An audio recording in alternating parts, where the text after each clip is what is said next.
Empezamos la cuarta jornada de estas lecciones sobre paisaje y ordenación del territorio. Esta es una jornada fruto de la colaboración con el Colegio de Ingenieros Industriales. Las dos ponencias tienen el mismo objeto, la misma referencia del paisaje industrial, las transformaciones industriales y el sentido patrimonial de estas infraestructuras desde dos análisis o dos disciplinas. Ninguno de ellos, de los ponentes, es ingeniero industrial. Gerardo Cueto es geógrafo y Pilar Biel es historiadora del arte. La primera ponencia nos la impartirá Gerardo Cueto Alonso. Es doctor en Geografía, profesor de Análisis Geográfico en la Universidad de Cantabria, director del Centro de Estudios Rurales de Cantabria, y junto con la segunda ponente elaboraron una exposición de referencia en este ámbito, que es 100 elementos de patrimonio industrial en España en el año 2011. Él ha titulado la ponencia "¿Qué fue del pasado industrial de la ciudad de Santander?". Os dejo con él. Bien, buenas tardes, gracias por venir y gracias a la Dirección General de Ordenación del Territorio y Evaluación Ambiental Urbanística y a los diferentes colegios que han participado en la organización de estas jornadas, y especialmente pues, al Colegio de Ingenieros Industriales, que es el que me invitó a participar, y bueno, el Colegio de Arquitectos por cedernos la sala, ¿no? Bueno, al final yo creo que están casi todos los participantes, todos los colegios participantes en la misma, ¿no? Y bueno, el título de la conferencia, pues sí, ¿qué fue del pasado industrial en la ciudad de Santander? Si el título fuera correcto, hubo pasado industrial, ¿no? Evidentemente, ¿no? Y el título lo he puesto yo y entiendo que es el correcto, digo yo. Y por tanto, al haber una historia industrial, también podríamos sentirnos, ¿no?, los ciudadanos de Santander orgullosos del pasado industrial, de su historia. Pero claro, muchas veces es muy difícil encontrar en la ciudad vestigios, restos de esa industria pasada, sobre todo más la más antigua del siglo XIX, ¿no? Como esta fotografía, que es de finales del siglo XX, de finales del XIX, 1894, tomada más o menos desde los Mártires, más o menos, y vemos ahí algunas chimeneas industriales, ¿no? O sea, que pasado industrial hubo, ¿no? Pero ahora, como decía, si uno pasea por sus calles y barrios, apenas va a encontrar vestigios de esta actividad, ¿no? Lo que encontrará será industria moderna, industria de los años 50, industria más actual, y bueno, lo que es la industria más antigua, esa del siglo XIX, de principios del XX, prácticamente, y ya anticipo, está bastante desaparecida de la ciudad, ¿no? Y ni siquiera, y esto también quería resaltarlo antes de empezar, ¿no?, ni siquiera en el propio callejero de la ciudad encontramos referencias o el nombre, en calles, avenidas, plazas, de esos grandes industriales que tuvo la ciudad en el pasado. No hay una calle José María Quijano, si no me confundo, no hay una calle para ninguno de los miembros de la familia Corcho, y eso que llevan 160 y pico años aquí fabricando cocinas, por ejemplo, ¿no? Y si hay algún industrial o empresario del sector que tiene una calle a su nombre, es por motivos, por méritos, mejor dicho, políticos, por alcalde de la ciudad o similar, ¿no? Y para qué hablar de ingenieros y sobre todo de obreros, salvo algún caso, bueno, Bruno Alonso y poco más, ¿no? Bueno, y en parte yo parto de la idea de que Santander nunca ha considerado patrimonio su pasado industrial, incluso en los tiempos más recientes, que digamos la disciplina está más reconocida. No se entiende que pudieran pasar hace 20, 30, 40 años, ¿no? Pero también resulta curioso que si uno pasea por las calles no se vaya a encontrar ni una sola chimenea de ladrillo, ese elemento prácticamente básico de la industrialización, y que prácticamente en todas las ciudades nos vamos a encontrar una, incluso las que tengan una industria muy mínima. Pues, no sé, el elemento icónico, ese hito en el paisaje que es la chimenea, pues se ha tendido a conservar, ¿no? Aquí no, aquí se ha preferido demoler los viejos edificios industriales, los viejos establecimientos, cuando dejaban de ser útiles por la crisis, por cierre y demás. y en estos solares construir viviendas. Fundamentalmente lo que nos vamos a encontrar son espacios residenciales ocupando esos baldíos industriales, ¿no? Yo creo que el único ejemplo de recuperación de un antiguo edificio industrial con nuevo uso es el actual archivo y biblioteca regional, que era el antiguo almacén de tabaco en rama, con lo cual tampoco es que sea un edificio puramente industrial, no un edificio donde se realiza el proceso productivo, sino un edificio que tiene funciones de almacén, ¿no? Bien, hecha esta introducción, un poco presentando el tema y anticipando algunas conclusiones también. Bueno, la conferencia la estructuro en una primera parte que será un apunte, un poco amplio también es verdad, de la historia industrial de la ciudad, desde el siglo XIX hasta la Guerra Civil, periodo que nos vamos a centrar más en cuanto a los vestigios industriales. Una segunda parte que me lleva a la cuestión de ser geógrafo, de saber dónde estaba localizada la industria en la ciudad, que ahora también la que estaba en el casco urbano resulta muy difícil saber si allí hubo industria o aquello fue residencial toda su historia. Y finalmente, ver cuáles son los restos industriales que nos podemos encontrar, cuáles son esos elementos que formarían parte de nuestro patrimonio industrial que podemos ver en la ciudad, en general en el municipio, ¿no? Bueno, viendo un poco la historia de la ciudad, en la historia industrial en el siglo XIX, bueno, Santander desde luego no es una ciudad industrial, ¿no? Sobre todo si lo comparamos con otras ciudades vecinas, ¿no? de toda la región cantábrica. Pero también es cierto que hubo una cierta revolución industrial en la ciudad en el siglo XIX. Una revolución que va a estar un poco marcada por el puerto comercial. El puerto comercial, que marca mucho de la vida económica de la ciudad. Y gracias precisamente a las mercancías que se recibirán, sobre todo de América, va a permitir a lo largo del siglo XIX un pequeño desarrollo industrial, muy mínimo y que no tendrá mucha trascendencia temporal. Durará prácticamente hasta con la crisis del tráfico colonial. Esta industria también caerá en crisis, ¿no? Me refiero a una industria vinculada a la fabricación de tabacos, que será la que más dure, la fabricación de cervezas, que tras un intervalo volverá, fabricación de azúcar, fabricación de chocolate, sobre todo, como digo, estos productos que vienen de América. De los productos que salían desde el puerto de Santander hacia América, la industria no fue tan importante, salvo algunos casos. Por ejemplo, la industria harinera, que tanta importancia tuvo en la región durante, bueno, hasta bien entrado el siglo XIX, aquí en la ciudad solo había una fábrica de harinas, en realidad, ¿no? Se concentraba la producción harinera en el Valle del Besaya, ¿no? Y bueno, simplemente algunos apuntes, ¿no?, sobre estos sectores que empiezan a surgir en el XIX. Por ejemplo, en principios del siglo XIX aquí había 3 pequeños establecimientos de cervezas, 3 pequeñas fábricas de cerveza, que eran importantes porque el 90% de la cerveza que se consumía en América salía del puerto de Santander y gran parte de ella salía de estas 3 pequeñas fábricas que aquí había. Cuando entre en crisis en América y se produzca la independencia de países como México, el tráfico se reducirá y también las fábricas cerrarán. Estará ahí un impasse hasta casi finales de los años 70 en que se retome de nuevo el sector y además con mucha fuerza.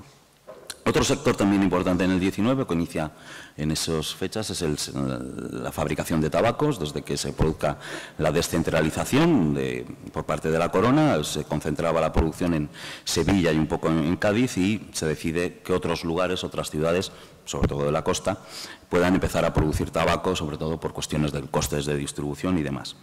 La fábrica de Santander empezará en 1821 de manera provisional y ya en 1835 ocupará el convento de Santa Cruz del Monte Calvario, que es donde ha estado hasta que cerró este espacio y se trasladó a Entrambas Aguas. Es la empresa o la industria más importante, aunque sea una industria manufacturera. La movida, o sea, los motores de vapor y demás apenas existieron hasta mucho tiempo después y no para las cuestiones del proceso productivo precisamente, ¿no? Pero sí, siempre destaco el hecho de que la fábrica de cigarros, la fábrica de tabaco, en ella trabajaban a mediados del siglo XIX 1000 cigarreras.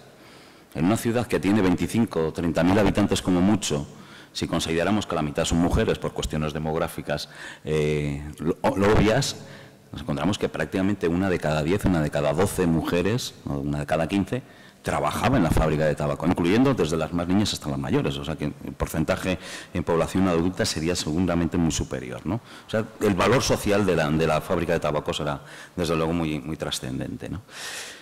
También hay fábricas de harina, de azúcar, ya en el siglo XVIII hay alguna, otras en el XIX. Hay una industria vinculada a la fabricación de curtidos, las pieles que vienen de América. Cierto que es una industria que todavía en el XIX es de pequeños establecimientos aquí en la ciudad, tardará en crecer, y la que todos conocemos, ¿no? La fábrica de Menticuague, la que estaba en Pronillo, aunque está ya en el XIX, realmente el crecimiento será posterior. Y finalmente, bueno, hay alguna fábrica de serrar, madera, alguna fábrica de tonelería para el envasado de las mercancías que se llevan a América, pero ese es, como digo, el desarrollo industrial que hay hasta prácticamente los años 60 del siglo XIX, un momento que coincide con esa crisis del tráfico colonial, y muchos de estos sectores o de estas fábricas van a ir cerrando. Pero aparecerán otros nuevos, y aquí es el momento importante, yo creo, que en la historia industrial de Santander. A partir de los años 60 y sobre todo de los 70, nuevas fábricas empiezan a implantarse en la ciudad, nuevas fábricas además de nuevos sectores, y ya con un cambio. Ya no es tan importante el tráfico colonial, sino que será uno más como mercado, pero ya no será tan importante como para la obtención de materias primas a la hora de montar una industria. Además, coincide con un momento interesante. En 1866 se celebra la primera exposición de productos industriales, o creo que cuando aquello se llamó de productos manufacturados en la ciudad de Santander. Estas exposiciones propias del siglo XIX, ¿no? Donde se mostraba a la burguesía los avances que se estaban produciendo en su economía, y la industria era lo más importante, ¿no? Y refleja un poco también el cambio, ¿no? En 1866 la ciudad de Santander va a mostrar, bueno, la ciudad de Santander y la provincia, va a mostrar su industria a la gente. Después a esta seguirán otras más importantes, ¿no? Esta primera fue de ensayo. Bueno, esta es una imagen del puerto santanderino. Esta de 1887 ya tiene una distribución con los diferentes expositores en la ciudad, con mucha repercusión en la prensa. Hubo otra previa en 1879 como complemento de una de ganados que se celebraba anualmente. En 1900 también se hizo otra, con motivo de la visita del rey, que se montó de una manera muy rápida. Y seguramente la más importante de este periodo será la de 1905, esta exposición de artes e industrias celebrada aquí en la ciudad, con este edificio propio, ¿no? de las exposiciones, esta arquitectura efímera que se desmantelaría una vez concluida la exposición. ¿Y qué se mostraba en estas exposiciones? Pues la evolución de la industria, la evolución de los diferentes sectores industriales de la ciudad. Por ejemplo, el sector metalúrgico. El sector metalúrgico, importante desde luego en la ciudad, sobre todo para la fabricación de bienes de consumo, con un mercado local, pero que en el cambio entre la década de 1870 y 1880 se empiezan a producir algunos cambios importantes, sobre todo gracias a estas dos empresas. Talleres de San Martín, los talleres de López Dóriga, se instalan en 1878 en el barrio de San Martín, y se especializarán, como se ve en la publicidad de la época, en la fabricación de turbinas, máquinas de vapor y, aunque no lo pone, creo, fabricación naval, la construcción naval, balandros y veleros y ese tipo de embarcaciones, ¿no? Rápidamente su mercado ya no es el local, sino que es nacional, o por lo menos del norte de España. Y algo parecido ocurre con Corcho e Hijos. Corcho se había instalado en 1855, creo recordar que fue en la calle San Francisco, o bueno, en algún pequeño taller en el centro de la ciudad, y después de un itinerario en 2 o 3 talleres, finalmente, en 1883, se va a instalar junto a la rampa Sotileza. Luego veremos alguna imagen. Es un cambio, es una empresa que está creciendo, que sus productos, las cocinas económicas y sobre todo los aparatos hidroterápicos empiezan a tener un mercado a nivel nacional, ¿no? Sobre todo los balnearios, los hoteles y demás utilizarán productos de corcho, y las necesidades de expansión pues hace que se ubique esta nueva fábrica, ¿no? Y junto a ellos, como decía, pues hay un pequeño sector bueno, ya bastante consolidado, algunos antiguos, los talleres que veis ahí de Aníbal Colongues pues son de los años 20, otros son un poco más modernos, muy orientados, como digo, al mercado local. Por ejemplo, ese que veis de Antonio Conce, pues son sobre todo orientados al sector de la fabricación de pan, hornos de pan. Al final de la conferencia os enseñaré uno actual. Y bueno, un sector variado, la metalúrgica montañesa, lo que hace es objetos religiosos, por ejemplo. Un sector que también aparece en estas fechas, incluso un poquito antes, que es la industria química. Viene prácticamente de la mano de la fábrica de gas, ¿no? A partir de que en 1852 el ayuntamiento firma un contrato con una empresa para abastecer de gas para el alumbrado a las casas y también el alumbrado público, se instalará el gasómetro, que en ese momento estará en la zona de Tetuán. Después se traslada ese contrato se transferirá a la empresa Eugenio Lebón y compañía, que serán los que continuarán con este servicio, y también con la construcción de un nuevo gasómetro, en este caso en San Martín. Otra empresa del sector, la Rosario, esta fábrica de jabones que la familia Pereda la instaló también en aquella zona de San Martín, de Tetuán Molnedo, en 1864, que empezó, como se ve ahí, fabricando bujías, es decir, velas, cirios y jabón. Al final, su especialidad serán los jabones, tanto los de tocador como el jabón común, y ya más tarde la perfumería. Y tendrán también un mercado a nivel nacional y una larga presencia en la ciudad con más de 100 años. Lo mismo que el cartel de publicidad de abajo, la fábrica de la Société Générale des Tirages francés, la fábrica de betún, instalada junto a las dos anteriores, curiosamente, también del sector químico para la fabricación de betún y de cajas de hoja de lata. Estas cajas, esta línea de producción de hojalata, sobre todo iba a encontrar mucho mercado en las conservas de pescado, y esta posición central de Santander era importante para abastecer a toda la industria conservera del Cantábrico. Y de hecho, esta empresa, que bueno, el nombre lo evidencia, ¿no?, que era capital francés, se instaló aquí por esa razón, poder distribuir a todo el norte e incluso a fábricas de conservas del interior, conservas en este caso de frutas, de legumbres y demás. Otro sector que pega da un salto enorme en estos años es el sector de la cerveza, la fabricación de cerveza. Como decía, ya había una tradición al principio, pero en 1878 se instala en la ciudad la Cruz Blanca, la nueva fábrica de la Cruz Blanca, de capital suizo, de ahí el nombre de la Cruz Blanca, que, como digo, se instala en 1878 y rápidamente crece, sobre todo exportando sus productos a América, a Filipinas y demás, ¿no? Es una fábrica que va creciendo, ¿no? Poco más tarde se instala aquí esta otra, la austríaca, que era propiedad del Marqués de Balbuena. El Marqués de Balbuena había hecho algunos ensayos con una fábrica de cervezas o la fabricación de cervezas en Reynosa, y finalmente se instala aquí ya en los años 90, a principios de los años 90. El nombre de la austríaca es por el modo de producción, ¿no?, el tipo de elaboración que realizaba. Son dos empresas importantes que van a ir creciendo desde ese momento, desde su instalación, ampliando su mercado, estableciendo depósitos en todo el país prácticamente, exportando o transportando, mejor dicho, la cerveza en vagones frigoríficos a diversos lugares de España. Y bueno, ambas compañías, ambas empresas se acabarán fusionando ya más tarde, en 1917, y formando esta empresa, Cervezas de Santander, con fábricas en otros puntos del país, ¿no? Es una de las grandes empresas del sector cervecero en España. Aparte de estas dos, había 3 fábricas de cerveza mucho más pequeñas aquí en la ciudad.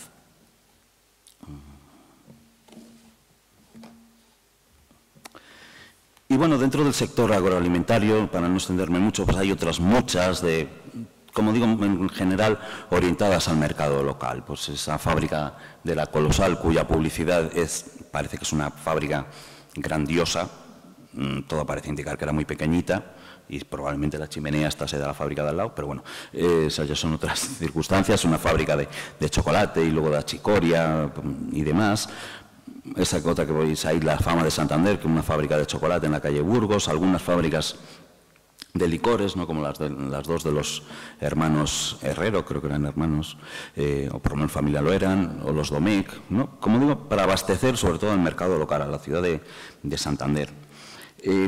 La Santa Lucía sería un intento de una empresa más importante, ¿no?, que dedicada a diversas actividades. Por ejemplo, tenía la fábrica de la exclusiva para la refinación de aceite de oliva, intentando buscar mercado en el mercado doméstico, ¿no?, que hasta ese momento nuestras cocinas utilizaban nuestras cocineras, ¿no?, utilizaban fundamentalmente manteca de cerdo, ¿no?, buscar también este otro producto como era el aceite.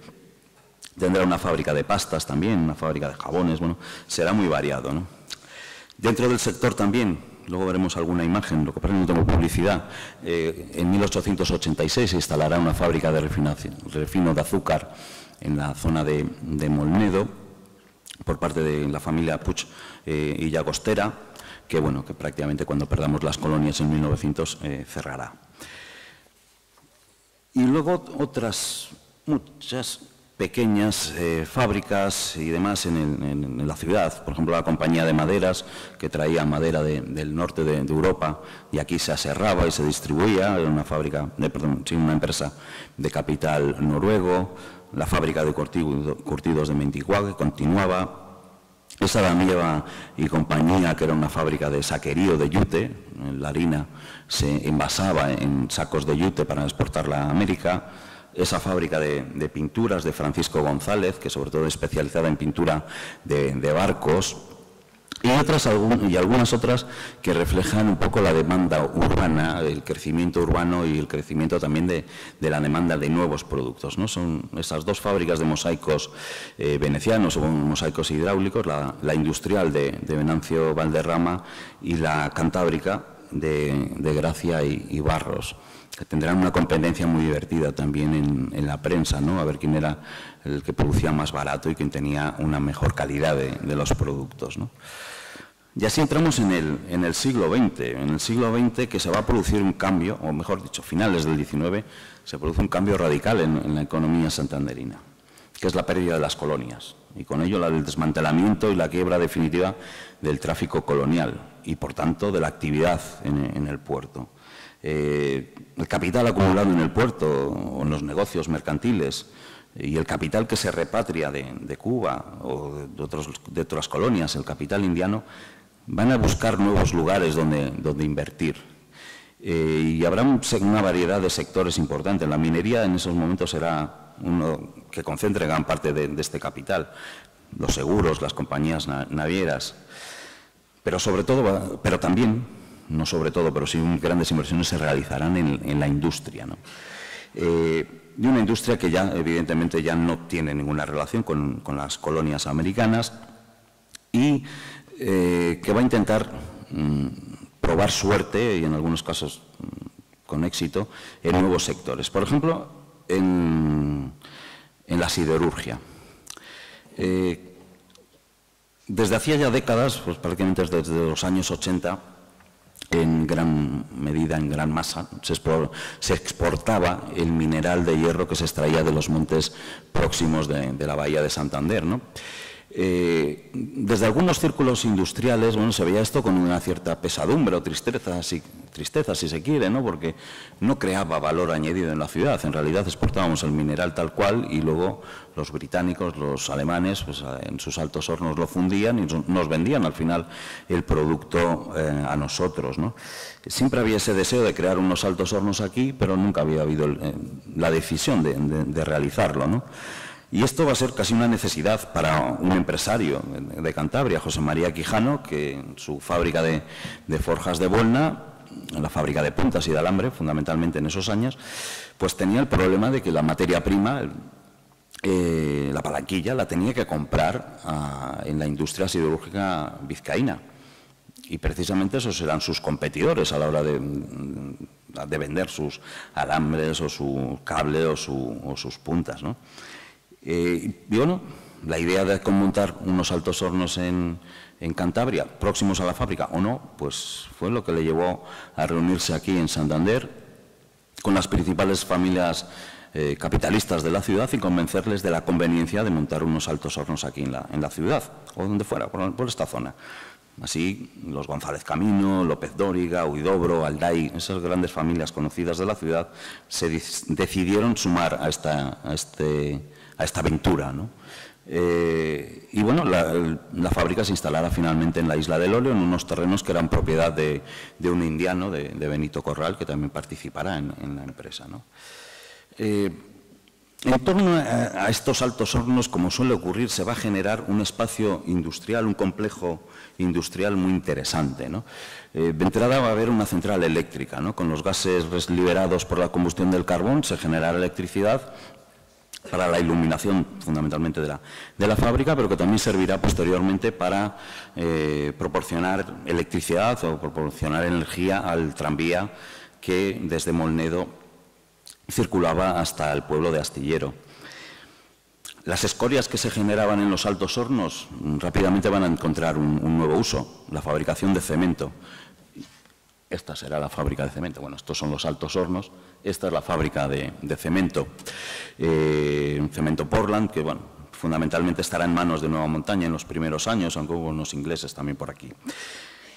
También llegará a un acuerdo con una empresa belga, la Semet Solvay, para recuperar todos los subproductos de los altos hornos. Se instalará aquí, es esta de aquí, y se producirá diversos productos químicos, alquitrán, amoníaco, creosota, naftas, bueno, muy variados. Sobre todo, en el caso del amoníaco, su destino era la fábrica de Solvay en Barreda, ¿no? La proximidad a la fábrica así indica, ¿no? que es la razón de esta instalación en Nueva Montaña, ¿no?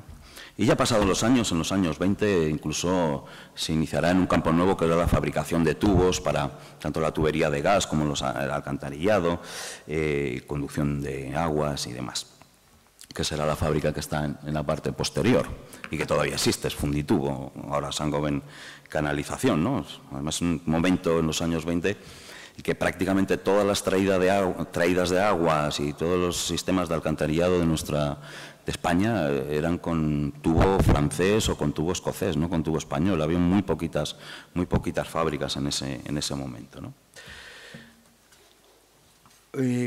Bueno, y se me olvidaba, aunque he pasado de imagen. También en Nueva Montaña, ya en los años 20, se creará se instalará otra fábrica muy relacionada desde el punto de vista de la producción y desde el punto de vista del capital con la fábrica, con los altos hornos de Nueva Montaña, que es la industrial resinera Ruz, del sector químico, producirá ácido clorhídrico, celuloide y demás. Y un cambio, ya hablo de esta diapositiva, un cambio también importante que se produce en estas fechas ya en el siglo XX, ¿no? Corcho Hijos y los talleres de San Martín son dos importantes empresas y Corcho Hijos prácticamente ya es la propietaria mayoritaria de Talleres San Martín y en 1913 acabará por absorberla, ¿no? Y desde ese momento será conocido como Talleres de Corcho, Corcho Hijos, bueno, como se quiera, ¿no? Y bueno, lo que va a hacer va a ser trasladar la antigua fábrica que tenía junto a la rampa de Sotiliza a la Reyerta, fuera de la ciudad. Necesita grandes espacios, aunque estas imágenes son idealizadas de la fábrica de la Reyerta, pero necesita un gran espacio por el crecimiento de la demanda de, sobre todo, cocinas y aparatos de hidroterapia, ¿no? El edificio de Sotileza se quedará simplemente como lugar de exposición y oficinas, poco más, ¿no? Y la construcción naval y las turbinas y todo esto se quedan en los talleres de San Martín, es decir, donde ya estaba, ¿no? Habrá otras fábricas del sector siderúrgico, o mejor dicho, del metalúrgico, que lleguen en esos años, los talleres de Gerardo Cervera, por ejemplo, que se instalan en el ensanche de Maliaño. Buena parte de la cerrajería de nuestra ciudad se fabricó allí, o una parte al menos. Estructuras de naves industriales, de edificios, también se fabricarán allí. Tal vez el más conocido de todos sea el edificio Capitol en la Gran Vía de Madrid, el de la publicidad de Suez. Pues la estructura se hizo aquí en el ensanche de Maliaño, ¿no? Y hay otros nuevos sectores que se incorporan, ¿no? Por ejemplo, la fabricación de loza, con nula tradición en la ciudad y que de la mano de la familia Abarca, conocida familia del negocio harinero, decidirá en 1912 crear esta sociedad y que rápidamente adquirirá un gran prestigio en la fabricación de loza fina de mesa y de tocador, juegos de vajillas, de té y demás, ¿no? Exportando a América y, bueno, esta publicidad ya es un poco de los años 30, pues se ve que también recibiendo diplomas y medallas de honor en diversas exposiciones internacionales. Otro sector que también aparece en los años 10 es la construcción de balanzas. La constructora montañesa también se instalará en el ensanche de Maliaño, no tengo publicidad, y fabricará las conocidas balanzas montaña, que yo creo que todos hemos conocido en las tiendas de nuestros pueblos. Por ejemplo, la tienda de mi abuela tenía ese tipo de balanzas, ¿no? Y luego quería hablar de un par de empresas también de estos años curiosas. Aquí se fabricaron aviones, como algunos sabrán. En 1916, en la Albericia, que ya existía un aeródromo, se instaló por parte de una compañía catalana, la Compañía Española de Construcciones Aeronáuticas, una pequeña fábrica de aeroplanos. El Ejército, el Servicio Aeronáutico Militar, encargó 12 aviones que fueron construidos entre 1916 y 17. Ahí se ve esta imagen en el periódico ABC del taller, con una treintena de operarios trabajando en ese aparato que luego habría de volar, con toda la ligereza que se le ve, y que, bueno, pues parece que no tuvo mucho éxito, aunque la prensa local decía que había sido un éxito los aviones aquí fabricados. Lo cierto es que debían tener algún defecto porque nunca más recibieron encargos esta fábrica y cerraría, y digamos que la construcción aeronáutica tardaría algunas décadas en volver a reactivarse en Cantabria. Y otra pequeña fábrica, pero yo creo que trascendente después, que es esta fábrica de caramelos, la Raquel, que en los años 20 está en algunos pequeños, en bajos, ¿no?, de la ciudad, y que posteriormente, ya en los años 50, se trasladará a Campogiro. Pero también lo reflejo porque es otro sector nuevo que aparece y que tendrá también mucha difusión en la región. Sus productos me refiero. Aquí estas dos imágenes son son muy malas, son de la prensa de la época, en las ferias de muestras de 1932 y 33. Bueno, ¿y dónde estaba localizada la industria en la ciudad de Santander?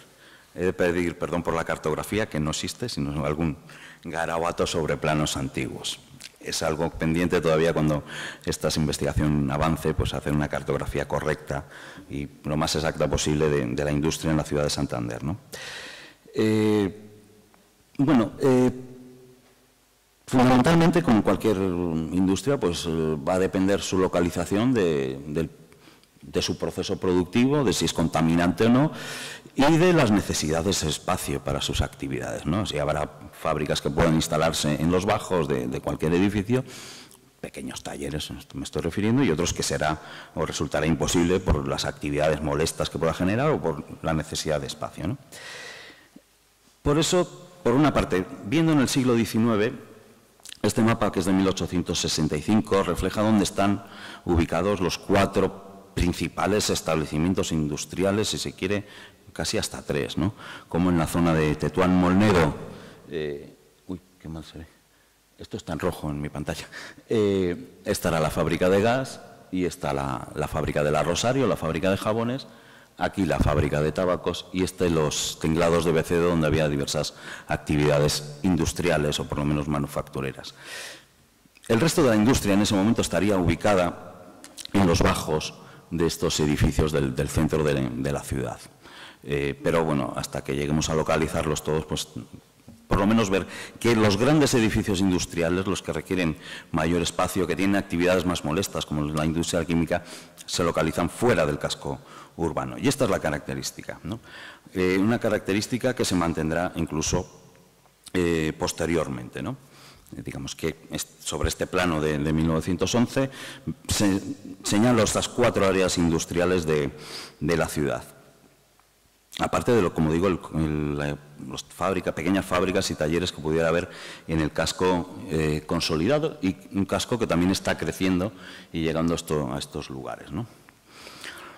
Por una parte, la industria se va a localizar en el área de expansión de la ciudad hacia el este, en esta zona de Tetuán, Molnedo y su continuación, ¿no?, hacia San Martín, será un continuo prácticamente industrial, ¿no? Hay casi, todavía no hay edificios residenciales y casi todo lo que ahí aparece estará más o menos relacionado con la industria o serán residencias de trabajadores seguramente, ¿no?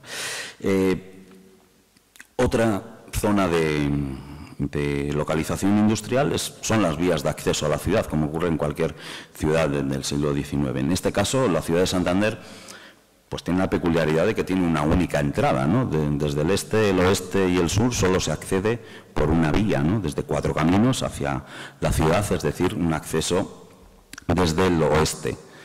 Y ayer lo comentaba en clase, ¿no? Tenemos una continuidad casi física, bueno, prácticamente una continuidad entre la Alameda de Oviedo y la calle Burgos, es decir, para ir a Burgos y a Oviedo se sale por el mismo sitio. Y si lo hubieran llamado lo siguiente, Avenida de Bilbao, tampoco hubieran estado desencaminados, porque todos los que salgan de la ciudad hacia esos 3 puntos cardinales lo harán por esa vía, ¿no?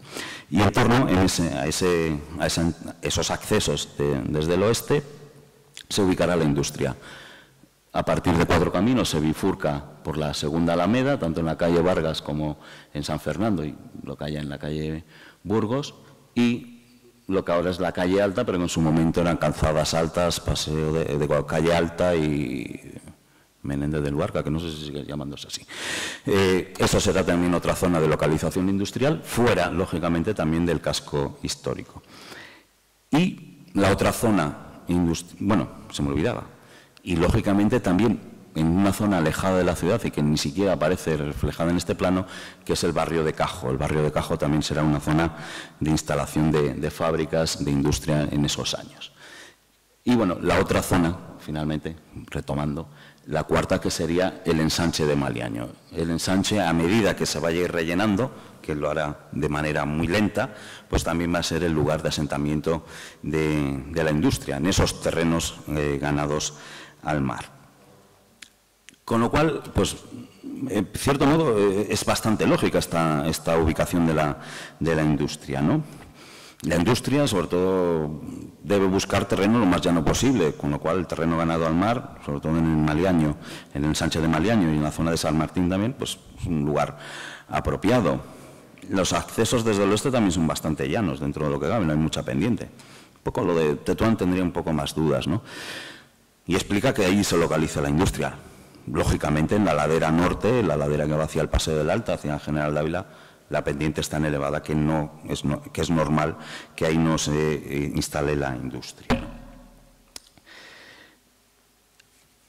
No sé qué tengo. Ah, bueno, esto va después. Y bueno, este carácter industrial que tienen estos espacios, estos 4 espacios más el de Cajo, como digo, se reforzará en las primeras décadas del siglo XX. O sea, estos lugares ya aparecían en el XIX o se esbozaban en el XIX en algún caso y se refuerzan a lo largo del XX. Nuevos establecimientos industriales se instalarán aquí, más sobre todo en el ensanche de Maliaño, con ese proceso de relleno que se está poniendo en marcha. Pero también surge una peculiaridad, y hablando de algunas fábricas de las que he hablado antes, esas grandes fábricas que requieren grandes espacios no se van a poder localizar en este espacio de borde de la ciudad que era característico hasta ese momento, ¿no? Es el caso de Nueva Montaña. Unos Altos Hornos requieren grandes extensiones y sobre todo con todo el complejo que se va a generar a su alrededor.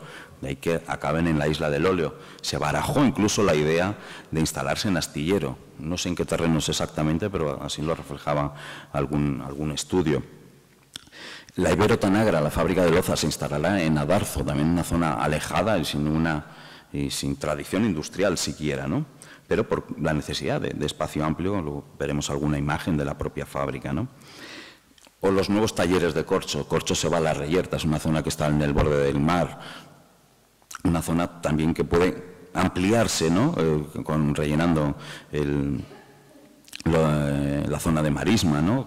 Con lo cual también se tiene en cuenta las posibilidades de expansión de las fábricas, ¿no?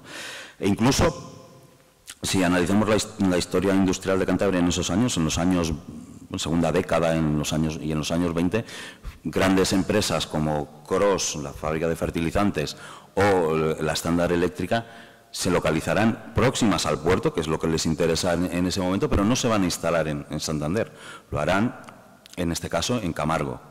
La electrometalúrgica de Astillero, lo que es la actual Ferroatlántica, casi no me salía el nombre, la actual Ferroatlántica se instala en Astillero también en esas fechas, en 1912. O sea, ya no solo en la ciudad, sino que es en el conjunto de la Bahía de Santander. Bueno, ¿qué es lo que va a ir ocurriendo con estos espacios industriales a lo largo del siglo XX, ¿no? Por una parte se van llenando de fábricas, pero también las fábricas van a ir cerrando poco a poco, ¿no? Muchos talleres pequeños acabarán cerrando, los del centro seguramente van a ir saliendo poco a poco. El proceso, seguramente el proceso se acelera, bueno, seguramente no, se acelera el proceso de una manera brutal tras el incendio de 1941. Todas las fábricas, todos los talleres que había en la zona incendiada salen del centro de la ciudad y no volverán, serán sustituidos por comercio, por cafés, por todo tipo de establecimientos no relacionados, desde luego, con el sector secundario. Pero lo que también está ocurriendo en el resto de espacios industriales es el crecimiento urbano, sobre todo de los años 50 y 60 en mayor medida, pero es un proceso continuo, ¿no? Y estas zonas industriales, sobre todo, no tanto la del ensanche de Maliaño, pero en esos años ya empiezan a estar rodeadas de viviendas, empiezan a crear problemas, ¿no?, de convivencia entre la residencia, los espacios residenciales y los espacios industriales, ¿no? Poco después sobreviene la crisis, las fábricas irán cerrando poco a poco, algunas se deslocalizarán, otras cerrarán definitivamente, se producirá el cambio energético, la fábrica de gas carecerá ya cada vez más de sentido y poco a poco se irá facilitando la demolición de estos edificios, años 60, 70, 80, depende de cada uno de ellos. Y, como decía, pues con su demolición serán sustituidos fundamentalmente por espacios residenciales. Y eso en lo que queda, me queda un poquito también, menos de lo que quisiera, vamos a ver pues algunas de estas fábricas, cómo eran en el pasado y cómo se encuentran en la actualidad estos espacios industriales y ver si vemos algún resto de lo que era la actividad industrial, ¿no? Como digo, la cartografía es un poco mínima y muy básica, pero basándonos en ese mapa de 1911, pues he podido localizar las 10 fábricas un poco más importantes de este espacio de Tetuán, Molnedo, San Martín, ¿no?, que, como se ve, tiene una cierta continuidad industrial, por más que ahora nos pueda sorprender, ¿no?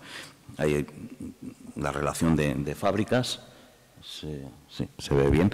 Y bueno, lo que vamos a ver un poco las imágenes antiguas e imágenes actuales de ese espacio. Por ejemplo, esta es una imagen de Puerto Chico, donde se ve las rederas en primer plano, pero lo que nos interesa más es el segundo, ¿no?, con estas chimeneas que seguramente son de la fábrica de la Rosario, estas de la fábrica de azúcar, estas del fondo del dique de Gamazo, y por aquí que casi se adivina esta que sería de los talleres de San Martín. Esta es la imagen que ponía en portada, otra vista de Molnedo San Martín, pero desde la parte de arriba, ¿no?, con esa zona de huertas y demás, una imagen muy extraña de Santander y en la que podemos ver pues esta que sería la de San Martín echando humo, las de la fábrica de azúcar, por ahí andará el gasómetro y demás. Y esta otra más reciente, donde también se ve ya rodeado de viviendas, pues la fábrica de la Rosario y la fábrica de Betún, y todavía los restos del gasómetro. Otra imagen antigua de la refinería de Puig y Llagostera, al lado de Puerto Chico, o de la dársena de Molnedo en aquel tiempo. Otra imagen ya más, esta es moderna, bastante moderna, de la fábrica de Betún. Como antes decía, se busca terreno llano, pero aquí en esta zona es difícil conseguirlo y se ve muy claramente en la imagen. Estas dos imágenes de la Rosario de principios del siglo XX, con el aspecto exterior, con sus dos chimeneas, y el interior, creo que son las calderas. La fábrica de gas, imágenes más modernas, dos perspectivas de la misma.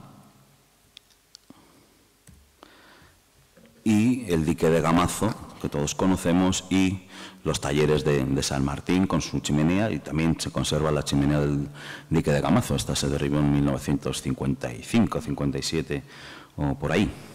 La imagen esta, por curiosidad, es anterior a 1915, porque este barco, el Peñacastillo, era el que el que hacía el tráfico mineralero, o sea, el tráfico de mineral de hierro desde aquí, desde Santander, desde el puerto de Santander, hacia Gran Bretaña o hacia Rotterdam.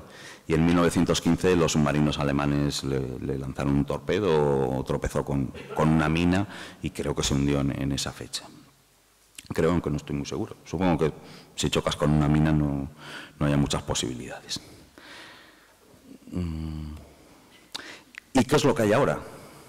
Me ayudo del Bing Maps y de estas imágenes aéreas oblicuas, y esta es la zona de Tetuán. Aquí tendría que estar el gasómetro, aquí tendría que estar la fábrica de betún y aquí tendría que estar la Rosario. Lo que hay, edificios de viviendas. Nada recuerda que aquello fuera un espacio industrial.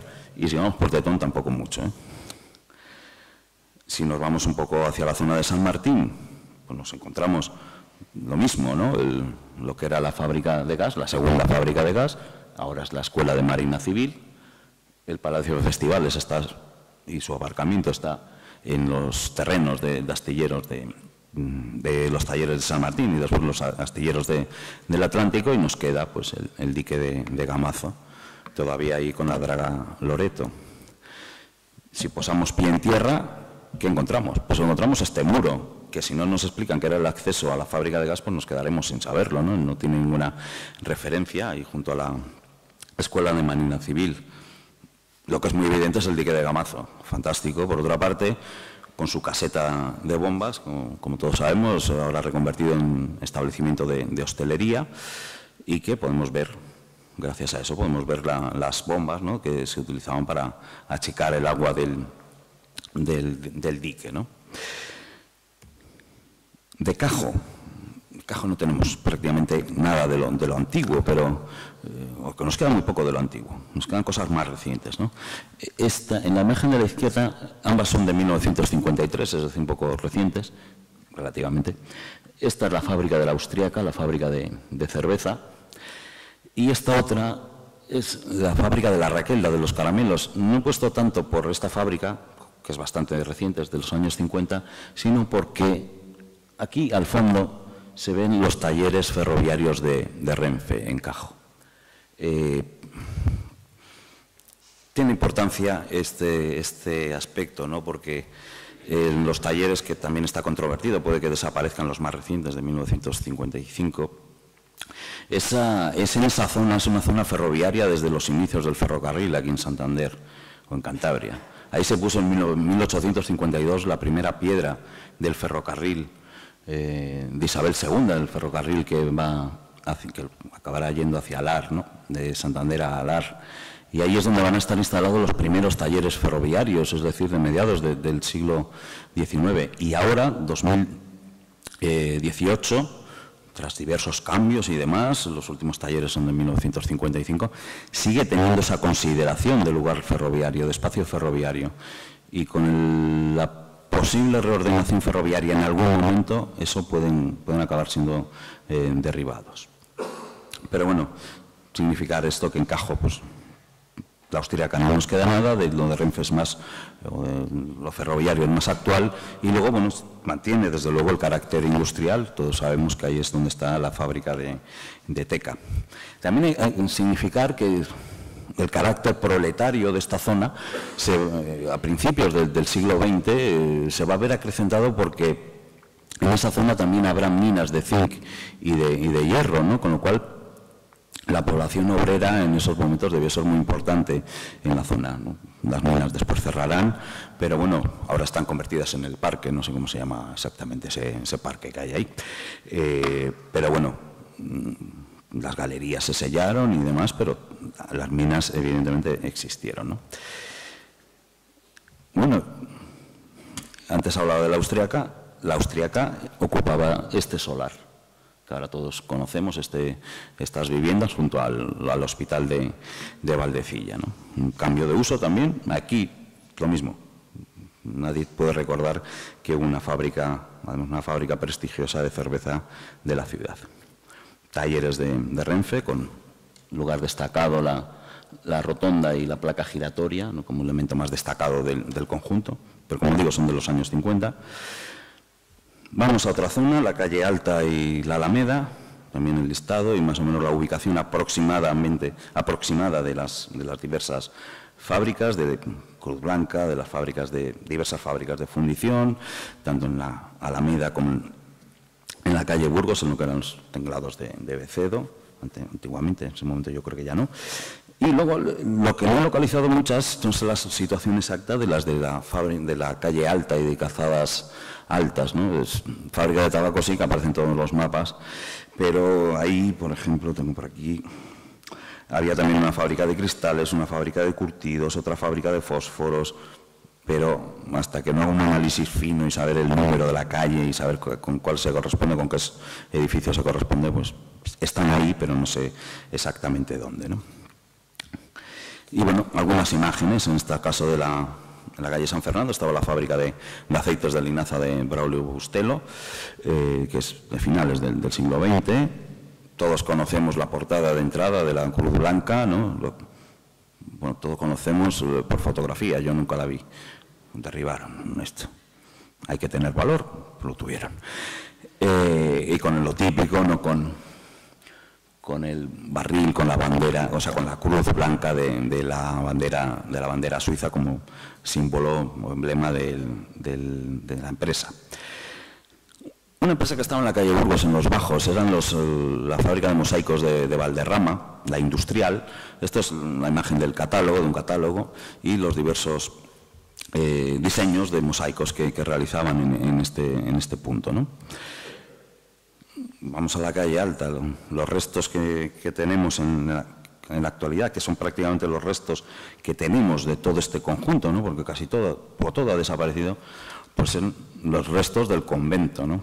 Que no es precisamente un edificio fabril y hay que ver en qué condiciones se mantiene, ¿no?, este edificio religioso industrial.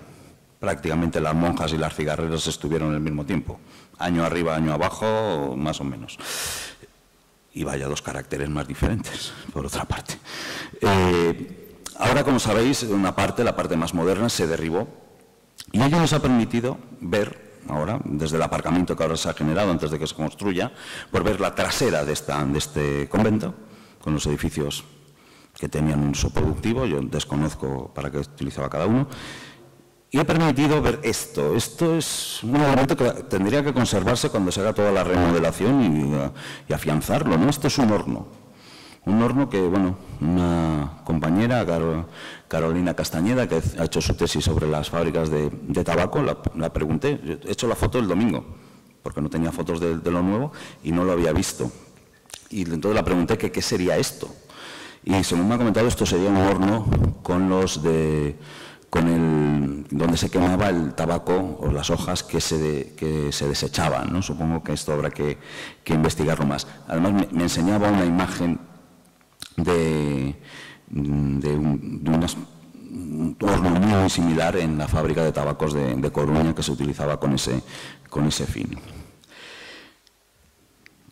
Vamos a otra zona, del ensanche de Maliaño. Aquí, bueno, lógicamente faltan muchas empresas de ubicar, pero sí están algunas de las más importantes. Que aquí hice un cambio y estoy utilizando el PDF y no el PowerPoint. Aquí no está Corcho, esto es en realidad la estación del norte. Corcho está aquí arriba, esa precisión. Pero bueno, algunas de las fábricas de maderas y demás. Y algunas, bueno, dentro de esa expansión, todavía en 1911, como se ve, el ensanche no está totalmente ocupado. Bueno, es que no sustituí la imagen. Esta es la buena. Ahí está bien ubicada el Corcho. Esta es la fábrica de Corcho, junto a la estación del norte, junto a la rampa de Sotileza. Esta es la zona del ensanche de Maliaño, con la compañía de maderas, la fábrica de Leopoldo Pardo, la vieja estación de los ferrocarriles de la costa, esta que también se desmanteló en los años 30, y bueno, muchos almacenes, muchas naves en todo este conjunto que bueno, la calidad de la foto no es muy buena, pero que se aprecia, ¿no? Que eso no es espacio residencial, obviamente. Son terrenos que se van ganando al mar. Aquí es una imagen de principios de siglo del almacén de tabaco en rama. Como se ve, pues prácticamente el terreno que se ha ganado al mar es el que ocupa este almacén, ¿no? ¿Qué es lo que es ahora el ensanche? Como se puede ver, esta recreación que hace Google Maps, pues un espacio residencial por completo, ¿no? Ha desaparecido prácticamente cualquier referencia al pasado industrial de la zona. Queda algo, todos lo conocemos, el almacén, ¿no? Reconvertido en archivo y biblioteca regional, pero del resto, pocas cosas, ¿no? También quiero llamar la atención, aunque sea también moderno, de los años 50, sobre este almacén de tabaco en la calle Antonio López, también sin uso. Desde hace años se pretende que, bueno, en algún momento incluso que fuera ocupado por las oficinas de la autoridad portuaria, y ahora hay un proyecto de alguna recuperación de alguno de los pisos, pero no, hace tiempo que no leo nada en la prensa, no sé en qué estado estará. Vamos a Nueva Montaña, ya esa localización más periurbana de la industria, ¿no? Estas son imágenes, fotos de la fábrica de 1916, fotos inéditas, porque estas fotos están realizadas por un alumno de prácticas de la Escuela de Minas de Madrid, que estuvo aquí un tiempo en Nueva Montaña, durante el curso académico, trabajando, ¿no? Y formándose. Y en su trabajo, lo que llamaríamos TFG, ¿no? Pues incluyó fotografías de los altos hornos, diversas imágenes, ¿no? Todas estas son de ese trabajo. Las pongo porque, bueno, fotografías antiguas de los altos hornos se conocen, pero estas no tanto. También había la fábrica de cementos, que ahí queda esta imagen. Esta imagen aérea de todo el conjunto, donde se ve la fábrica, el barrio de la estación. Esta era la de cementos. Bueno, un poco la imagen del conjunto en 1953. Esta desde otro lado para ver la otra fábrica que había, la industrial resinera, que es esta que hay en primer plano, los altos hornos en el segundo plano, y bueno, ahí se ven algunos barrios obreros, ¿no? El barrio del Carmen, las casas de Pombo. Estas son las más antiguas que quedan, que es de 1926, creo recordar, 26-27. Y en la actualidad, pues bueno, las fábricas continúan en actividad, los altos hornos, ahora es Global Steel, el grupo Celsa quien está a cargo. La fábrica es nueva, desde los años 70, los altos hornos antiguos se trasladaron, bueno, la producción se trasladó a la moderna Ceriasa y poco a poco ya se fueron desmantelando, con lo cual no queda nada de lo antiguo. Queda algunos lienzos del muro de cierre perimetral, ahí en medio, que uno, pues, si sabe para lo que era, pues bien, si no, pues un muro que había ahí que podía ser de separación de fincas simplemente, ¿no? De la industrial resinera, que se transformó totalmente en un polígono industrial, queda la portería. Es este edificio que durante un tiempo fue un establecimiento de hostelería, que, bueno, con este estilo montañés, con esa solana y tal. Es curioso que haya permanecido en pie, no a la entrada del polígono industrial. Supongo que por el uso hostelero que tuvo posteriormente. En Pronillo, donde estaba la fábrica de curtidos de Pedro Menticuaque, aquí está la fábrica. Ahora, como sabéis, no hay nada que recuerde, bueno, mejor no hablar de lo que hay ahí, que siempre hay polémica. Por poner algo que quede en la zona, y aunque esté un poco relacionado con la obra pública, pues el depósito de agua de Pronillo. Otro tanto podemos decir de Adárzola y la Ibero-Tanagra. Este es un dibujo en uno de los catálogos de la empresa, de la fábrica, de buenas, grandes dimensiones, y no hay nada lo que queda, ¿no? Los talleres de corchos sí continúan teniendo actividad, sigue siendo una industria viva en La Reyerta desde su traslado en torno a 1920. Ahora es BSH la que está a cargo de la empresa, o de la fábrica, mejor dicho, y quedan restos de algunos edificios. Esto, que era un taller de un transformador para el ferrocarril, perdón, para el tranvía de Molnedo Astillero, es una foto de Google del Street View. No tengo foto de aquí, ni de estas naves de 1941 de la fábrica. Son las únicas que no son mías. Y bueno, destacar finalmente algunas cosas relacionadas con el puerto. 3 imágenes. Buena parte de la industria ligada, o de los edificios industriales ligados al puerto en los últimos años están desapareciendo, y por eso pongo esta imagen de las naves de Solvay, derribadas hace poco tiempo, a las que no se les encontró ningún otro uso, y bueno, ahora es un solar, como se sabe. Es una pena. Otro aspecto también relacionado con la industria es esta draga Prizman que está en el puerto de Raos. Es de 1888-89. Este pequeño barquito es el que se dedicó a dragar este y otros parecidos, a dragar la bahía de Santander en momentos muy complicados, ¿no? Sobre todo en la época del desarrollo minero, que los lodos que se generaban pues aterraban la bahía y había que constantemente dragarla, ¿no? Y se hacían estos barquitos pequeños, ¿no? Lo tienen muy arrinconado en el puerto. Yo esto lo sacaría de ahí y lo pondría en un lugar más visible. Bueno, mi idea en su momento, una idea personal, no las puse en público nunca, era esta draga haberla traído a la zona de Gamazo, cuando todavía estaba la draga Loreto en el dique, y haber podido hacer un centro de interpretación de la bahía. La bahía, no solo desde el punto de vista natural, sino de todos los rellenos constantes que ha habido, los problemas de dragado y demás. La caseta de bombas hubiera sido un buen centro de interpretación, por ejemplo, ¿no? Pero esto no quita que habrá que intentar darle un valor, ¿no? Y bueno, dejar aquí la imagen ligada al puerto y seguramente el elemento icónico del patrimonio industrial de la ciudad de Santander, que es la grúa de piedra. Antes de su remodelación, antes de que construyeran un edificio muy grande al lado que no la empequeñece, desde luego, yo creo que todavía le engrandece más a esta grúa de 1900, ¿no? Una potente grúa Titán, ¿no? Y bueno, para concluir, ¿qué conclusiones podemos sacar, ¿no?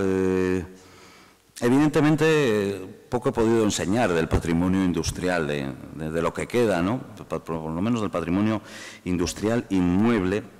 Como hemos visto, quedan muy poquitas cosas en la ciudad, por desgracia, ¿no? Como dije al principio, bueno, se ha preferido siempre el derribo de los edificios industriales a su recuperación, a su reutilización. Casi, pues, lo del archivo y biblioteca regional es casi anecdótico, ¿no? Y otro edificio que está ahí conservado, pues es el convento de donde estaba la fábrica de tabacos. Pero, hombre, si lo vemos, desde luego tampoco es un edificio fabril como tal, ¿no? Y queda toponimia, ¿no? Eso siempre resulta curioso, ¿no? Que la Plaza de las Cervezas esté donde, en lenguaje popular, la Plaza de las Cervezas esté donde estaba la Cruz Blanca. Hombre, pues ya podían haber dejado algo de la fábrica, siquiera la portada que veíamos al principio, para que tuviera más razón de ser el llamar aquello la Plaza de las Cervezas, ¿no? O la Cuesta del Gas, al lado donde estaba el gasómetro, ¿no? Pero bueno, lo que he querido ahora es mostrar. Esto es un trabajo de campo que hice el domingo por la mañana, con fotos antiguas y fotos actuales, ver la comparación que hay paseando por nuestras calles, ¿no? Rampa de Sotileza y la foto antigua que ya enseñé de los talleres de corcho y lo que se ve ahora. El muelle de Maliaño, de Calderón, con el referente de la grúa de piedra en ambos casos. Qué paisaje tan diferente entre una imagen y otra. Esta es la calle de Molnedo. ¿Por qué hago esta foto? Porque en la antigua se ve el gasómetro. Este era el primer gasómetro, el de 1852. Ahora es un vial y la prolongación hacia el túnel de Tetuán. No sé si me ha pasado alguna. Esta es una imagen que ya había puesto al principio, en la que se veían las diferentes chimeneas en este skyline, ¿no?, de la zona, y ahora, pues como vemos, todo viviendas. Una foto desde Puerto Chico, desde el otro lado, pues algo parecido, ¿no? Las chimeneas de la azucarera, esta que debe ser de la fábrica de barnices, y bueno, en la actualidad pues lo mismo, ¿no? Las fotos actuales son todas muy parecidas también. Esta otra, igual, también la razón de sacarla es que, si no me confundo, este edificio era una fábrica de conservas, la de Salvarrey y Cerro, que ya en la actualidad es un solar.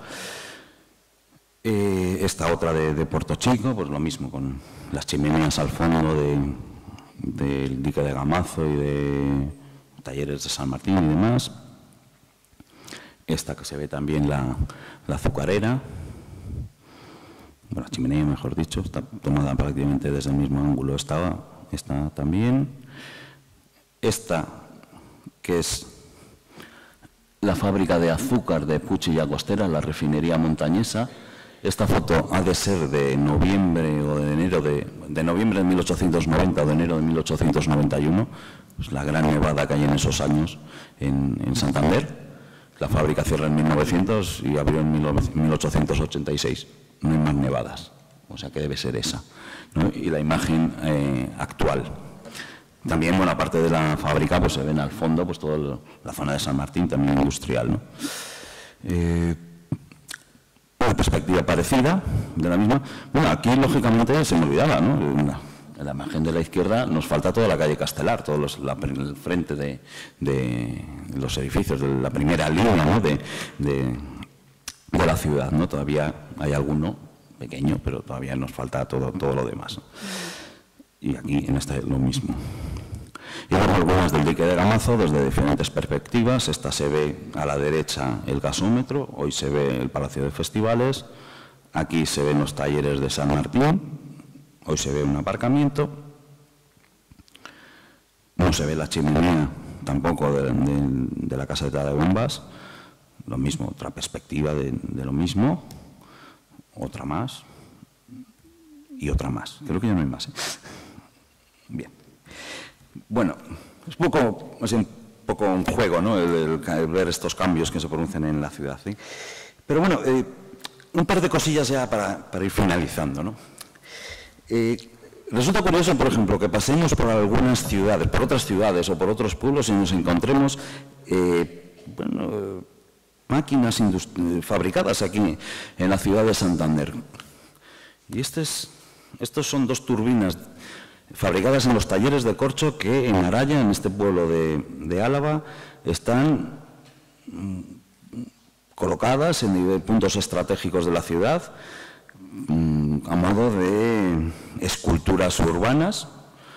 Y en cambio aquí en la ciudad de Santander no sabemos ni que teníamos un ingeniero como Francisco Mirapeix, que fue el gran valedor, ¿no? Del gran inventor, mejor dicho, o innovador, más que inventor, innovador en el mundo de la turbina. Y esto supongo que los ingenieros industriales lo conocen mucho mejor que yo. No estaría de más que alguna turbina de estas estuviera en la ciudad y que se supiera que aquí había este ingeniero cuyas turbinas eran demandadas en todo el país, ¿no? Y bueno, que un pueblo pequeño, ¿no? en Álava las muestra al público, mostrando con orgullo lo que tenían. En este caso, la fabricación de electricidad pues es muy significativo, ¿no? Pero bueno, también, si uno va paseando por la ciudad, pues encuentra cosas que se fabricaron aquí, ¿no? En los talleres de Colongues podemos encontrar pues, los Norais de Puerto Chico, todos tienen ahí la etiqueta, bueno, la marca.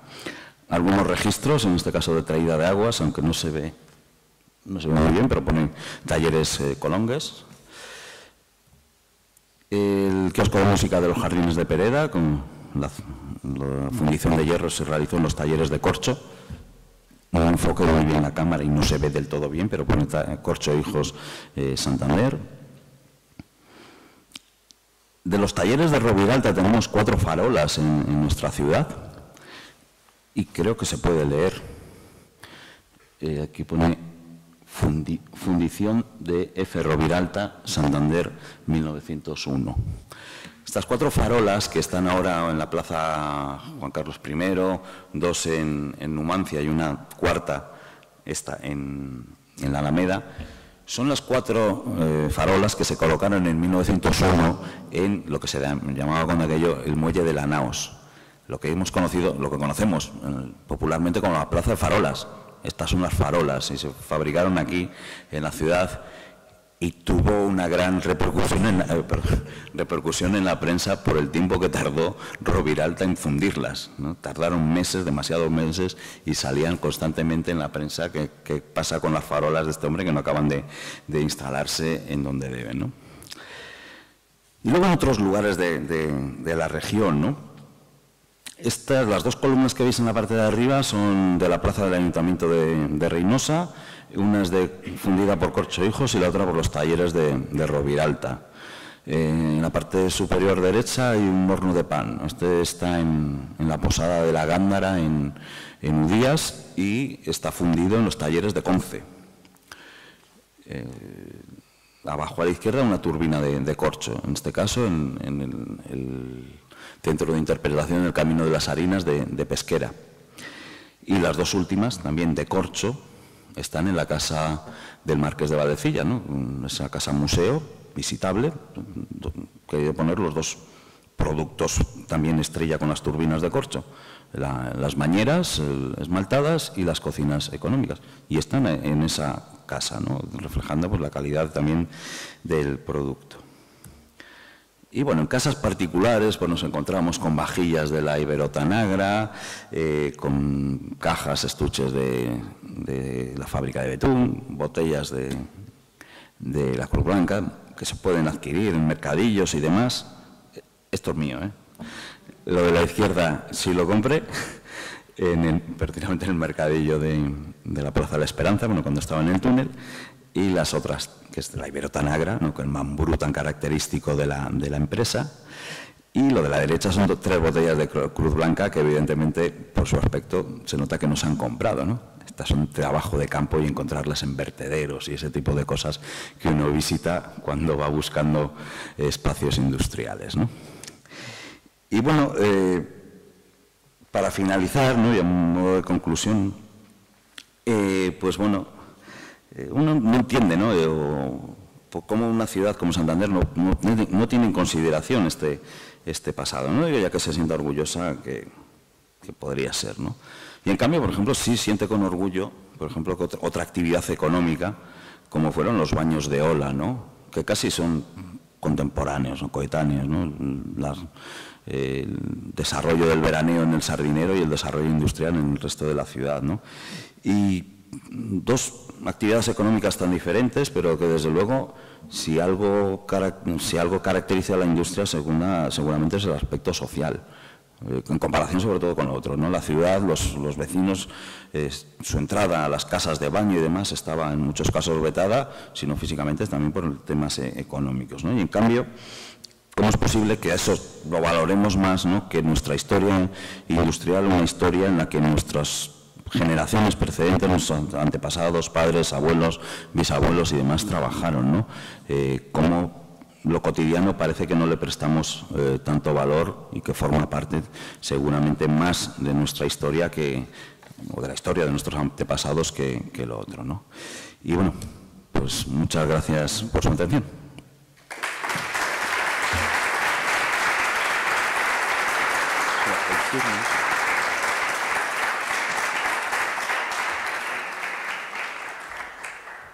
¿Hay turno de panel de... Ah, vale.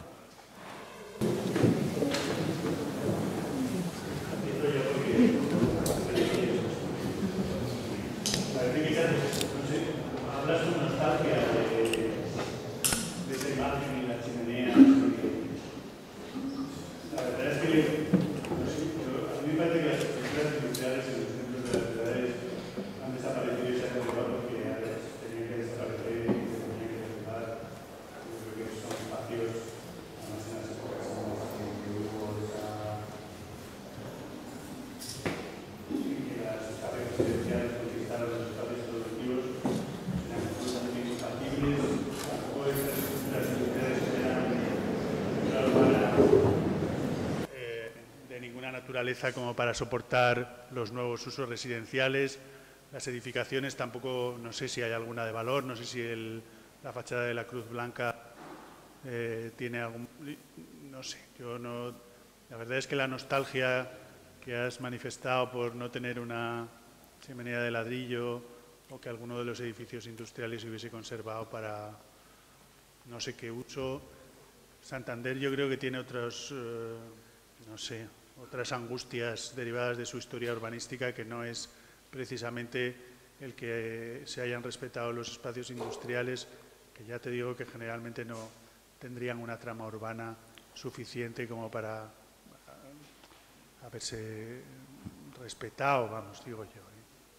No, yo me refiero más a, no, con nostalgia un poco, sí, pero constatar un hecho, ¿no? Que todo, o sea, todo ha desaparecido.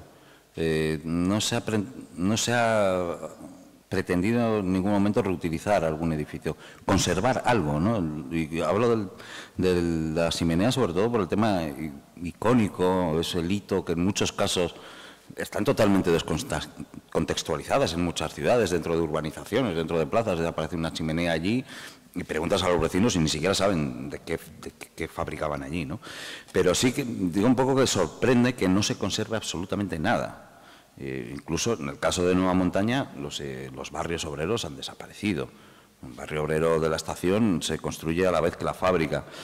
Y para hacer la entrada al Corte Inglés, para ampliar la entrada, se derribó todo el barrio, con todo el problema del alojamiento de vecinos y demás que surge a la vez, ¿no? Y, hombre, seguro el encaje no resulta fácil, ¿no? Y muchos de estos edificios que he puesto valor arquitectónico, bueno, vosotros lo sabéis mejor que yo, ¿no? Pero ni estético y demás, pero sí algún elemento que se pudiera haber conservado o que se hubiera planteado su recuperación. No conservar todo. Viendo esta imagen se ve el gasómetro, ¿no? Bueno, en Barcelona la estructura metálica del gasómetro está conservada, incorporada en un parque. O sea, hay cosas que se pueden hacer.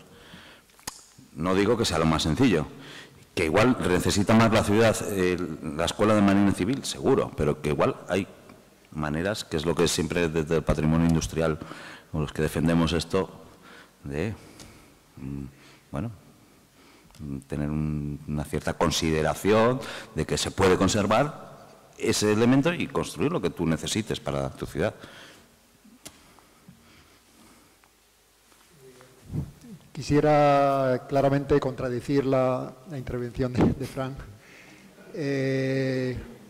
Uno, porque me parece, y también la tuya en el sentido de que tu contestación ha sido pues como, bueno, pues como, bueno, igual Holly, igual es como tímida, ¿no? Creo que la intervención, el pensamiento que está ofreciendo Fran está tremendamente obsoleto. O sea, creo que hay ya miles de grandes ejemplos por todos los países y las culturas que más admiramos, de aprovechamientos muy sabios, tremendamente contemporáneos y tremendamente urbanísticos de utilizar el patrimonio como uno de los elementos estructurantes de algo tan complejo y tan importante como es la identidad de la ciudad. O sea, construir identidad, construir memoria, la memoria, o sea, por supuesto que son tejidos que tienen que renovar, que parte tienen que desaparecer o buena parte de ellos, pero no podemos perder esos factores de identidad, esos factores de memoria que construyen los lugares, el lugar como concepto.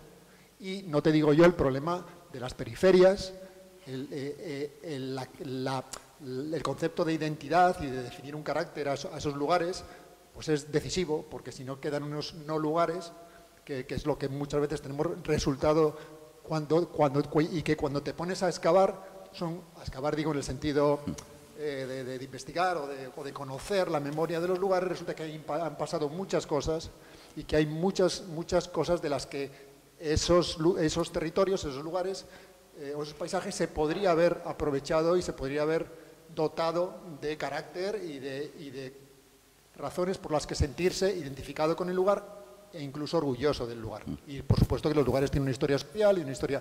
Hay muchos factores que hacen que el patrimonio sea uno de los grandes recursos urbanísticos de la ciudad contemporánea, y ya te digo que hay muchos ejemplos de muchas ciudades que lo están haciendo y con mucha más sabiduría. Y tu advertencia de que hemos perdido muchas oportunidades y de que no perdamos las pocas que nos quedan, que están ahí, que habrá que cogerlas y saberlas y tener la sabiduría para saber aprovecharlas, pues es clave, ¿no? Sí, no, al final la construcción de una ciudad la ciudad es un palimpsesto, ¿no? Y seguramente la fase industrial haya sido una más ya finalizada. Pero yo lo que no me gusta es el derribo total y absoluto con la pérdida de identidad, ¿no? Por ejemplo, plantearon la Ibero Tanagra. ¿Era necesario derribar todos los edificios? Todo el edificio industrial, los hornos y todo lo que había allí. ¿No se podía haber conservado, mejor dicho, algo e incorporarlo dentro de toda esa nueva urbanización? Y no hablo de haber conservado el archivo, que el archivo, compañeros míos del Departamento de Geografía, salvaron una parte con su coche particular, estaba allí tirado y lo metieron en el maletero. Lo tenemos en el Centro de Estudios Rurales de Cabezón, la parte que se ha podido salvar. O sea, no respetamos el edificio, pero tampoco respetamos la industria en el sentido de que el documento tampoco nos interesa, ¿no? Entonces, yo me planteo, esa gente nuevos vecinos, ¿no?, de estos lugares, de estos nuevos espacios residenciales, ¿saben que allí hubo una fábrica de loza? ¿Saben que estos mambrús, estos juegos de café, que los pueden ver en muchos mercadillos porque es donde lo compro yo, pero en muchas casas todavía se mantienen y se mantienen con un uso, ¿no? ¿Saben que se fabricaron donde ellos viven? Yo creo que esa memoria se ha perdido. Los nuevos vecinos de Nueva Montaña, si estamos acabando con todos los barrios, o sea, te quedas con lo nuevo de Nueva Montaña. Ponía ese muro de cierre. Estoy seguro que los vecinos no saben que aquello es el muro de cierre. Pues aquí habría una finca y aquí otra. Esto lo separaba, ¿no? Entonces falta un poco de esa sensibilización, ¿no? Yo, sobre todo eso, es derribar todo, lo físico y lo no físico, yo creo que es excesivo, no sé.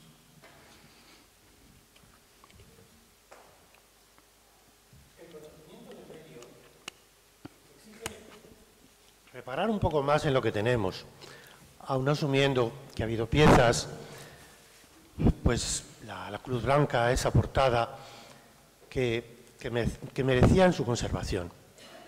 Y puestos a ponderar lo que tenemos, primero el mea culpa. Siendo yo arquitecto municipal, se demolió la Ibero Tanagra. ¿Qué recuerdo yo de la Ibero Tanagra? Recuerdo un pasadizo con una serie de talleres de aspecto a cual más cochambroso. No digo que no sea una persona insensible, que quizás sí lo soy, pero yo no vi nada en la Ibero Tanagra, solo la imagen de un pasillo largo, oscuro, pegado a las vías del ferrocarril. Es probable que lo que produjesen sería muy interesante, y desde luego aquello era un mar de papeles, pero yo por lo menos no vi nada, nada que mereciese, desde mi perspectiva, claro, ser conservado. Y hablando de conservar, tenemos, y muy reciente, la actuación del dique de Gamazo. Quizá alguien podría levantar el dedo diciendo que tiene algo de modélico, y si no lo levanta alguien, pues la levanto yo, que probablemente sea una persona particularmente insensible. Pero creo que la operación del dique de Gamazo tiene mucho interés. Creo que la actuación de arquitectura contemporánea, la Duna de Zaera, tiene muchísimo interés. Creo que la actuación del Centro Botín, en el que como arquitecto municipal no intervinimos, pero haciendo de pantalla a la grúa de piedra, tiene muchísimo interés. Creo que la voluntad del redactor del proyecto del Centro Botín, intentando crear esos espacios desde el Centro Botín, desde los que se aprecia la ciudad, desde el punto de vista de la arquitectura contemporánea, son hasta singulares. Creo que la actuación de la fábrica de corcho, la que se ha hecho en la recuperación de ese edificio vinculado al tranvía de Astillero, la limpieza de naves que realizaron unos compañeros nuestros a principios de los años 2000, la presencia de la fábrica, de lo que era a lo que es hoy, sin más que limpiar y cuidar un poco la imagen de los pabellones que quedan, son de resaltar. Si ponemos el santo empeño en decir lo mucho que nos hemos equivocado, y sí que nos hemos equivocado y mucho, quizá al final perdamos la perspectiva de lo que tenemos delante de las santas narices, que no es tan malo en algunos casos. Y no sé, es muy de Santander de toda la vida, yo no soy de Santander, pero es muy de Santander de toda la vida denostar y además con cierto encono lo que se tiene. Hablando de modernidad, quizá convendría también acabar con esa especie de ciudicidio, aprendiendo a valorar las cosas que hay. Evidentemente, muchas de ellas serán objeto de debate, la conservación de las naves de 1950, en la instalación ferroviaria, siempre poniendo el redundante ejemplo de lo que se está haciendo por allí fuera. Bueno, pues si alguien se molesta en ir a Valladolid y se molesta en constatar qué tratamiento tienen unas naves como probablemente 70 años anteriores a las de Santander, cómo están las pobres y qué se espera de ellas, o qué está pasando en Burgos con unas naves que sí se conservaron en la operación de hacer una avenida de lo que era el pasillo ferroviario que atravesaba el sur del Arlanzón, pues probablemente nos dotarían de más medios de análisis a la hora de desacralizar y a la hora de aborrecer. El conocimiento de lo que por ahí fuera ocurre no siempre sirve o tiene que servir para denostar lo que tenemos y a ver si, en fin, hacemos un pequeño esfuerzo por valorar lo que hay, que no es tan malo. Con respecto a esto último, desde luego el depósito de locomotoras de Valladolid está en un estado penoso. Lo vemos cada vez que pasamos con el tren que vamos a Madrid, ¿no?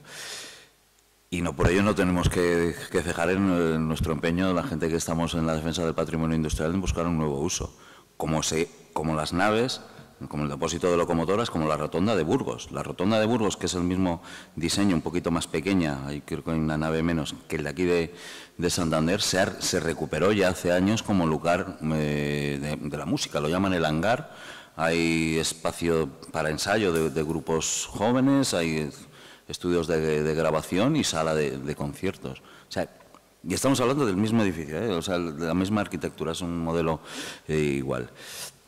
Y luego, no sé si me he explicado bien, pero bueno, el tema de la Ibero-Tanagra, seguramente en el momento que interviene y que cuando se van a construir las viviendas, ya es bastante han pasado bastantes años desde que la fábrica cerró.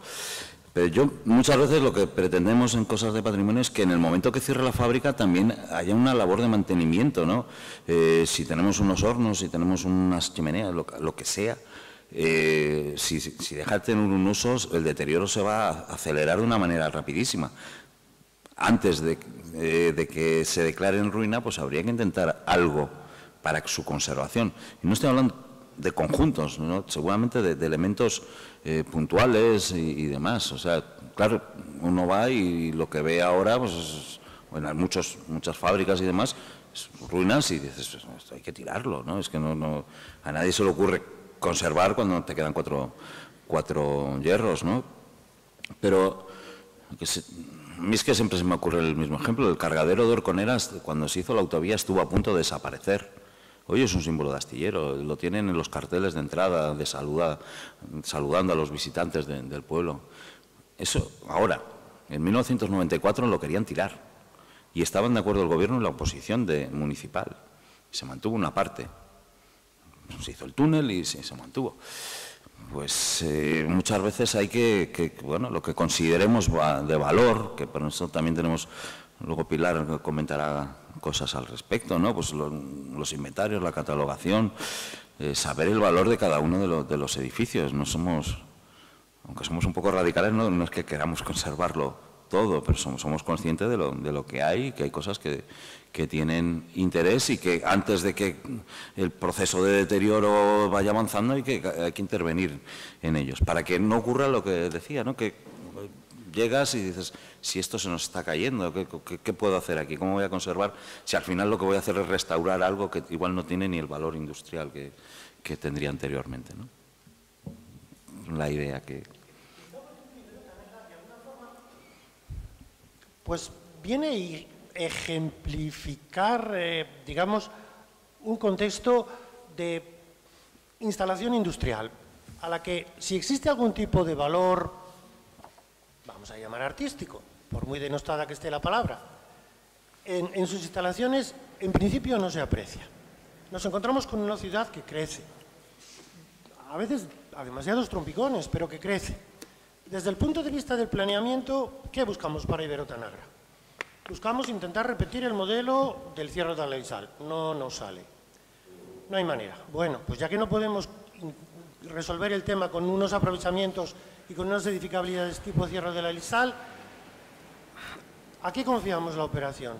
Bueno, pues ya que el plusvalor nos viene dado en términos de aprovechamiento, vamos a intentar para la ciudad que de alguna forma revierta en algún tipo de equipamiento. Enchufamos al promotor de la actuación residencial de la Ibero-Tanagra la construcción del vial, un santo vial, que está por encima de las vías justo al lado. Quizá no nos teníamos que haber conformado solo con eso, bueno, quizá no nos teníamos que haber conformado solo con eso, pero a la hora de hacer ciudad, a la hora de pasar por encima de estos muchas veces tejidos urbanos obsoletos, sin cualificación reconocida, no digo que no la tenga, lo del ferrocarril, las naves ferroviarias de, caramba, si diré, de Cajo, vamos a llamar, que sí la tiene, claro que la tiene, aunque sea un ejemplo repetido, sí la tiene. Pero no podemos venir con el mantra de es que allí fuera lo hacen mejor. Allí fuera lo hacen como lo hacen, a veces bien, a veces regular y a veces bastante peor que nosotros. Pero sí es un elemento a proteger, claramente. Y sí es un elemento que tiene unas potencialidades no desdeñables. Y hablando de elementos que tienen potencialidades no desdeñables, el edificio de Rasines, la esquina de Antonio López con Marqués de la Ermida. Comentabas que hacía tiempo que no habías oído hablar en prensa de ello. Bueno, pues en época muy reciente el ayuntamiento restaura parte de ese edificio para destinarlo a sede de los archivos del catastro. Y gracias a que ponemos el dinero para que los archivos de catastro pasen ahí, el Estado, en un rasgo de generosidad no desdeñable, opta por facilitarnos la implantación de un centro cívico de 4.000 metros cuadrados en ese edificio, si no me falla el dato, con un proyecto ya redactado y que, en fin, confiamos en poder implementar, que se dice ahora. ¿Qué tenemos? Arquitectura de mucha calidad. Rasines, no le pongo bien la vocal, es un arquitecto espléndido, a mi entender. Bueno, pues tenemos un edificio de patrimonio industrial al que se le está buscando un uso y que en parte ya se le ha dado y que en parte ya tenemos desde el ayuntamiento la opción de implantar un centro cultural. Bueno, algún matiz habrá, alguna discusión habrá sobre si tenemos o no que mantener las losas de fibrocemento que hacen de brise soleil en la fachada. Pero la voluntad de la Administración de intervenir buscando usos nuevos para edificios antiguos, y eso es fundamental, el ser capaz de encontrar ese uso nuevo.